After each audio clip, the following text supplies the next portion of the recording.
Namaskar, Jai Shri Krishna. Illuminating text 43 and text 44 of chapter 3. Krishna is the source of all incarnations of first and occasion of Srimad Bhagavatam. Text 43. Krishne Swadhamopagate Dharma Jnanadi Bhih Sah Kalau Nashta Drushamesh Puranarko Adhunotitah. This Bhagavad Puran is as brilliant as the sun, and it has arisen just after the departure of Lord Krishna to his own abode, accompanied by religion, knowledge, etc. Persons who have lost their vision due to the dense darkness of ignorance in the age of Kali shall get light from this Puran. Lord Sri Krishna and his eternal dham or abode, where he eternally enjoys himself with his eternal associates and paraphernalia. And his eternal abode is a manifestation of his internal energy, whereas the material world is a manifestation of his external energy. When he descends on the material world, he displays himself with all paraphernalia in his internal potency, which is called Atma Maya. In the Bhagavad Gita, the Lord says that he descends by his own potency, Atma Maya. His form, name, fame, paraphernalia, abode, etc. are not therefore creations of matter. He descends to reclaim the fallen souls and to re-establish codes of religion which are directly enacted by him. Except for God, no one can establish the principles of religion. Either he or a suitable person empowered by him can dictate the codes of religion. Real religion means to know God, our relation with him and our duties in relation with him, and to know ultimately our destination after leaving this material body. The conditioned souls who are entrapped by the material energy hardly know all these principles of life. Most of them are like animals, engaged in eating, sleeping, fearing and mating. They are mostly engaged in sense enjoyment under the pretension of religiosity, knowledge or salvation. They are still more blind in the present age of Coral or Kali Yuga. In the Kali Yuga, the population is just a royal addition of the animals. They have nothing to do with spiritual knowledge or godly religious life. They are so blind that they cannot see anything beyond the jurisdiction of the subtle mind, intelligence or ego. But they are very much proud of their advancement in knowledge, science and material prosperity. They can risk their lives to become a dog or hog after leaving the present body, for they have completely lost sight of the ultimate aim of life. The personality of Godhead Sri Krishna appeared before us just a little prior to the beginning of Kali Yuga, and he returned to his eternal home practically at the commencement of Kali Yuga. While he was present, he exhibited everything by his different activities. He spoke the Bhagavad Gita specifically and eradicated all pretentious principles of religiosity. And prior to his departure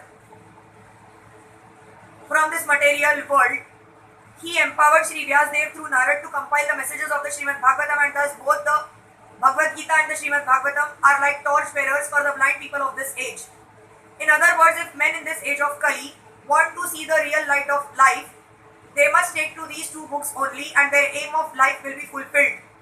Bhagavad Gita is the preliminary study of the Bhagavatam, and Srimad Bhagavatam is the summum bonum of life, Lord Sri Krishna personified. We must therefore accept Srimad Bhagavatam as the direct representation of Lord Krishna. One who can see Srimad Bhagavatam can see also Lord Sri Krishna in person. They are identical. Text 44. Tatra kirtayato viprara sher bhuri tejasah aham chadhya gamama tatra nivishta stadanugrahat so aham vah shravayishyami yathadhitam yathamati. O learned Brahmanas, when Shukadeva Goswami recited Bhagavatam there, in the presence of Emperor Parikshit, I heard him with rapt attention, and thus by his mercy I learned the Bhagavatam from that great and powerful sage. Now I shall try to make you hear the very same thing as I learned it from him and as I have realized it. One can certainly see directly the presence of Lord Sri Krishna in the pages of Bhagavatam if one has heard it from a self-realized great soul like Shukadeva Goswami. One cannot, however, learn Bhagavatam from a bogus hired reciter whose aim of life is to earn some money out of such recitation and employ the earning in sex indulgence. No one can learn Srimad Bhagavatam who are associated with persons engaged in sex life. That is the secret of learning Bhagavatam. Nor can one learn Bhagavatam from one who interprets the text by his mundane scholarship. One has to learn Bhagavatam from the representative of Shukadeva Goswami and no one else. if one at all wants to see Lord Shri Krishna in the pages. That is the process and there is no alternative. Suta Goswami is a bona fide representative of Shukdev Goswami because he wants to present the message which he received from the great learned Brahman. Shukdev Goswami presented Bhagavatam as he heard it from his great father, and so also Suta Goswami is presenting Bhagavatam as he had heard it from Shukdev Goswami. Simple hearing is not all. One must realize the text with proper attention. The word Nivishta means that Suta Goswami drank the juice of Bhagavatam through his ears.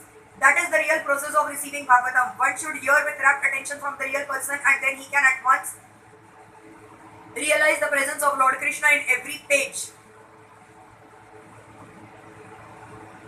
The secret of knowing Bhagavatam is mentioned here. No one can give rapt attention who is not pure in mind.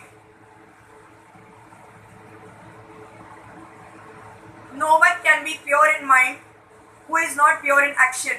No one can be pure in action who is not pure in eating, sleeping, fearing and mating. But somehow or other, if someone hears with rapt attention from the right person at the very beginning, one can assuredly see Lord Shri Krishna in person in the pages of Bhagavatam. Thus end the Bhaktivedanta purports of the first canto, third chapter of the Srimad Bhagavatam entitled Krishna is the source of all incarnations. Hare Krishna.